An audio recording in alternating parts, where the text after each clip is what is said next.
ہمارے چینل میں خوش آمدید۔ تو چلیے شروع کرتے ہیں آج کی کہانی۔ میرے سامنے ممی ایک کرخت شکل والے آدمی کے پہلو میں دلہن بنی بیٹھی تھی اور میں افسوس بھری ڈبڈبائی آنکھوں سے ممی کو دیکھ رہی تھی۔ وہ کرخت شکل والا آدمی جو کہ مجھے مسلسل گھور رہا تھا، مجھے بہت برا لگ رہا تھا، مگر میں وہاں بیٹھنے پر مجبور تھی کیونکہ ممی کا آرڈر تھا۔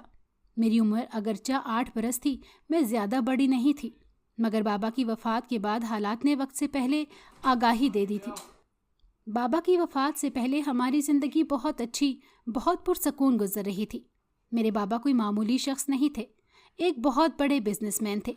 میں ان کی اکلوتی اولاد تھی، بہت ہی ناز و نام سے پلی بڑی تھی۔ وہ مجھ سے بے حد محبت کرتے تھے، میری ہر بڑی سے بڑی ہر خواہش بھی بڑے آرام سے پوری کر دیا کرتے تھے۔ دنیا جہان کی آسائشیں تھیں میرے اور ممی کے پاس، جن کو مہیا کرنے کے لیے وہ دن رات سخت محنت کیا کرتے تھے۔ انہوں نے شدید محنت سے اپنے بزنس کو اس مقام پر پہنچایا تھا کہ لوگ ان کی بڑھتی دولت اور رتبے کی وجہ سے ان سے حسد کرتے تھے، مگر میرے بابا نے نہ کبھی کسی سے حسد کیا، نہ کسی دوسرے کی حسد کی پرواہ کی۔ وہ کہتے تھے میں محنت کر رہا ہوں تو خدا میری محنت کا پھل دے رہا ہے مجھے، کسی کی حسد کرنے سے میری محنت پر کوئی اثر نہیں پڑے گا، اور ویسے بھی میں جتنی محنت کر رہا ہوں اپنی بیٹی کے لیے کر رہا ہوں۔ اور میں یہ بات سن کر خوشی سے پھولے نہ سماتی کہ میرے بابا مجھ سے اتنی محبت کرتے ہیں۔ اگرچہ ممی بھی مجھ سے پیار کرتی تھیں، مگر جو محبت اور لگاؤ مجھے اپنے بابا سے تھا وہ ممی سے نہ ہو سکا۔ شاید اسی لیے کہ ممی پیار تو کرتی تھیں مگر ساتھ ساتھ وہ ڈانٹتی بھی بہت تھیں، خاص طور پر بابا کی غیر موجودگی میں، جبکہ بابا نے مجھے کبھی نہیں ڈانٹا، میری کسی غلطی پر بھی نہیں۔ روز صبح میں ڈائننگ ٹیبل پر ان کے ساتھ بیٹھ کر ناشتہ کرتی تھی تو وہ خود ناشتہ کرنے کے ساتھ ساتھ مجھے بھی اپنے ہاتھوں سے کرواتے تھے۔ پہلے مجھے اسکول چھوڑتے اور پھر خود آفس جاتے۔ جس روز ان کی ڈیتھ ہوئی اس روز بھی یہی ہوا۔ ناشتے کے بعد میں ان کے ساتھ گاڑی میں بیٹھی تو تمام راستے وہ مجھ سے باتیں کرتے ہوئے ہنستے مسکراتے رہے۔ پھر مجھے اسکول ڈراپ کر کے وہ اپنے آفس چلے گئے۔ سارا دن اسکول میں میرا بے فکر گزرا اور جب گھر آئی تو ایک قیامت میری منتظر تھی۔ بنگلے کے لان میں بابا کی لاش پڑی ہوئی تھی، ارد گرد لوگ جمع تھے۔ ممی بابا کی لاش سے لپٹ کر روئے جا رہی تھی کہ کسی کی آواز میرے کانوں میں پڑی، آج صبح آفس جاتے ہوئے کسی نے فاروق صاحب کو مار دیا۔ پھر مختلف آوازیں میں نے سنی، کوئی مارنے کی وجہ پوچھ رہا تھا تو کوئی کہہ رہا تھا معلوم نہیں، شاید کسی بزنس حریف نے مروایا ہوگا، کیونکہ فاروق صاحب کا بزنس بہت اچھا جا رہا تھا تو کسی سے برداشت نہیں ہوا ہوگا۔ لوگ ایک دوسرے کی کامیابی آج کل ہضم نہیں کر پاتے ہیں۔ عرض کے مختلف تبصرے سنتی میں گر کر بے ہوش ہو گئی تھی۔ 2 دن بعد مجھے ہوش آیا تھا تو بابا کو دفنایا جا چکا تھا۔ میری اور ممی کی دنیا اجڑ چکی تھی۔ پولیس بابا کے مارے جانے کی تحقیقات کے لیے بار بار ہمارے گھر کے چکر لگاتی تھی۔ ممی عدت میں تھیں، تاہم انہوں نے پولیس کو بیان دے دیا تھا کہ بابا کے بزنس حریفوں کے بارے میں وہ کچھ نہیں جانتی، اس لیے وہ کس کا نام لیں بھلا۔ 3-4 مہینے تک تو پولیس باقاعدگی سے کیس کی تحقیقات کرتی رہی، مگر پھر جب کوئی فیملی ممبر ہی نہیں تھا کیس میں انٹرسٹ لینے والا تو انہوں نے کیس ہی بند کر دیا تھا۔ ممی کی عدت کے دوران بابا کے بزنس کو ان کے مینیجر نے سنبھالا، مگر عدت ختم ہوتے ہی ممی نے خود آفس کے معاملات دیکھے اور بابا کے مینیجر کو فارغ کر کے اپنی مرضی سے بزنس کی دیکھ بھال کے لیے نیا مینیجر رکھ لیا۔ بابا کی وفات کے بعد ممی کا رویہ مجھ سے بھی بہت عجیب ہو گیا تھا۔ بابا کی زندگی میں تو وہ مجھ سے پیار کر لیتی تھی، مگر بابا کی ڈیتھ کے بعد وہ مجھے زیادہ ڈانٹنے لگی تھی۔ شاید بابا کی ڈیتھ کا صدمہ زیادہ پہنچا تھا انہیں، مگر پھر کچھ عرصے بعد ہی ان کے رنگ ڈھنگ بدلنے لگے۔ وہ اچھا سا تیار ویار ہو کر باقاعدگی سے آفس جانے لگی۔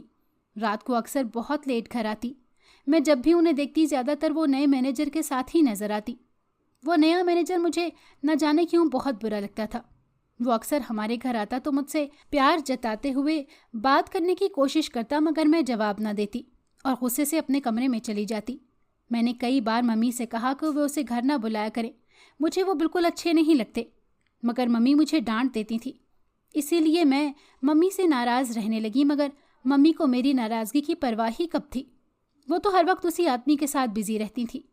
میں ملازموں کے آسرے پر رہ رہی تھی۔ پھر اچانک ممی نے مجھ سے پیار کرنا اور میرا خیال رکھنا شروع کر دیا۔ وہ آفس بھی بہت کم جانے لگیں اور رات کو میرے پاس ہی ہوتی۔ میں خوش ہو گئی کہ وہ بھی بابا جیسی کیئرنگ ہو گئی ہیں۔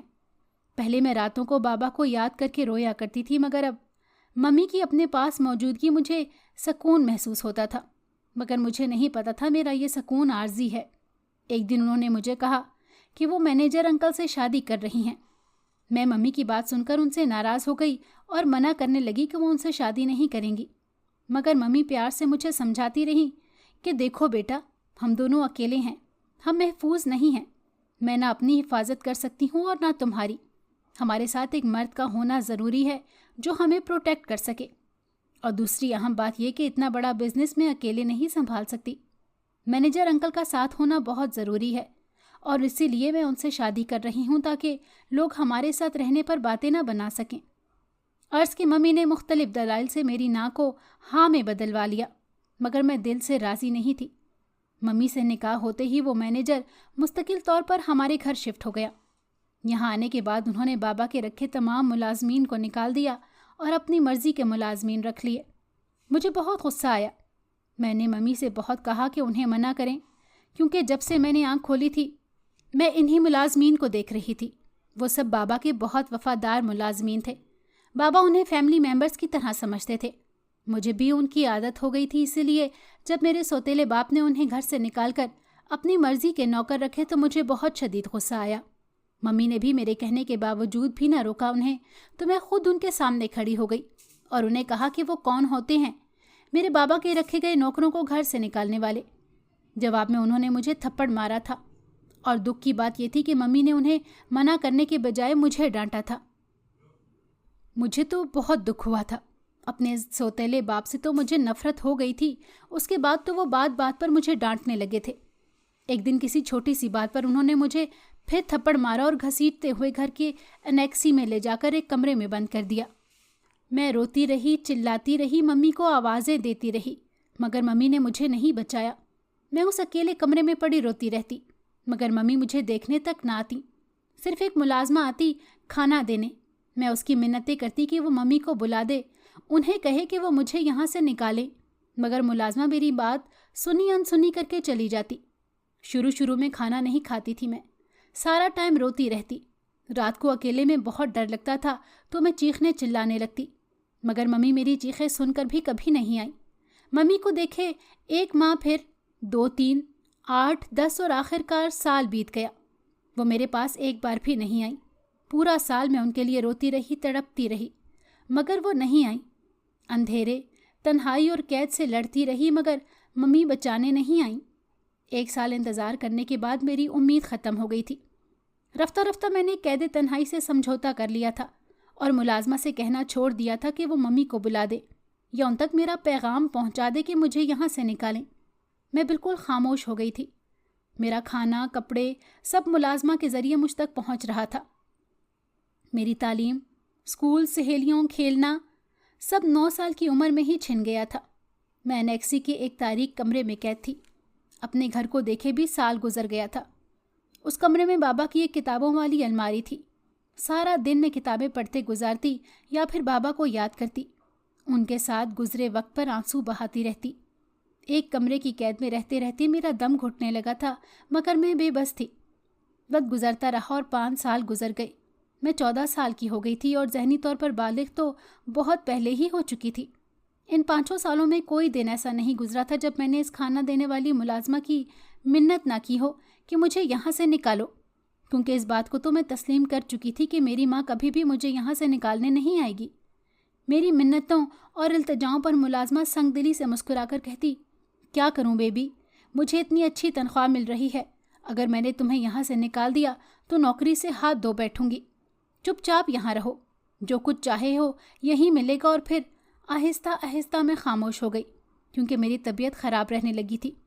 زیادہ تر وقت میں بستر پر مدہوش لیٹی رہتی۔ کبھی کبھی تو مجھ میں اتنی سکت بھی نہیں ہوتی تھی کہ خود اٹھ کر کھانا کھا سکوں، ملازمہ ہی آ کر مجھے کھانا کھلا دیا کرتی تھی۔ پھر آہستہ آہستہ میری بیماری میرے وجود پر ظاہر ہونے لگی۔ مجھے اپنا پیٹ پھولا پھولا سا محسوس ہونے لگا تھا۔ میں سخت پریشان ہو گئی تھی کہ نہ جانے مجھے کون سی بیماری لاحق ہو گئی تھی۔ اس بات کا ذکر جب میں نے ملازمہ سے کیا تو اس نے مجھے کچھ دوائیں لا کر دیں اور کہا ان کو کھانے سے تمہارا پیٹ بالکل ٹھیک ہو جائے گا۔